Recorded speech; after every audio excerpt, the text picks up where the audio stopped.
Pornography is merely a visual and audio, educational, or entertainment tool, mostly used in order to achieve a quicker, easier orgasm or to learn new sexual techniques. The same way a kitchen knife is primarily meant for cutting food items, it is not manufactured for killing people or animals. Masturbation is simply a natural process by which a healthy individual can sexually relieve themselves of what is known as sexual tension, especially if they aren't involved in a sexually active relationship.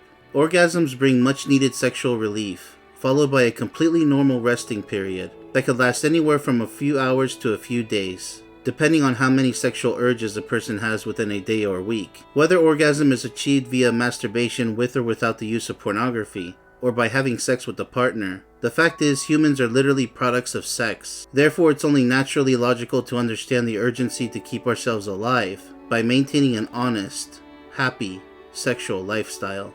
This means daily orgasms, or at the very least, one orgasm a week. By denying our natural and normal sexual urges, you would be denying the very thing that makes us human. You would essentially be denying what we are, and thus pretend to be something or someone you aren't. Similar to fasting for certain benefits, our body tells us when it's hungry, otherwise one can eventually enter into starvation. If you deny the body of drinking water, you can end up dying far quicker than any starving person, because water is necessary for life. Obey your body and give it what it desires, as long as it's not in excess. The same with masturbation or sex with a partner. Enjoy the extreme natural pleasure it gives you, as proof that sex, whether alone or with someone else, is something naturally pleasing and should never be abused in excess. I advise only one orgasm per day for those who have the highest sexual urges. Did you know that dolphins, when sexually frustrated by not having enough sex or no sex at all, will easily go on to hurt or murder other dolphins? They'll strike large boats with their heads as a form of self-abuse, as if they failed in life. You can now imagine how important sexual release is, not just for dolphins, but also for humans.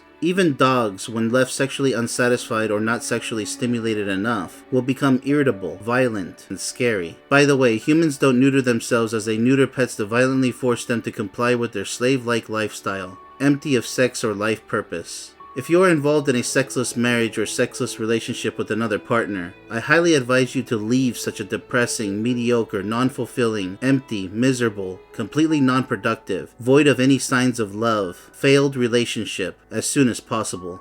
To live a sexless life, whether it's by eliminating meaningful sex with a partner or temporary masturbation by yourself, is to commit to a long, slow, torturous, self-destructive, insanely artificial lifestyle, which can be interpreted as a long suicide. Nature proves time and time again that sexual pleasure is perfectly fine. Artificiality is overflowing with hypocrisy and an obvious agenda to kill such a natural need for pleasure. Sexual release is by far one of the top 3 required releases in our lives, especially when discussing saving people from violent, aggressive, dangerous, sexually frustrated people in our already largely chaotic world. I'm Benjamin Ramos. Come talk to me today for free, or buy my book or online course.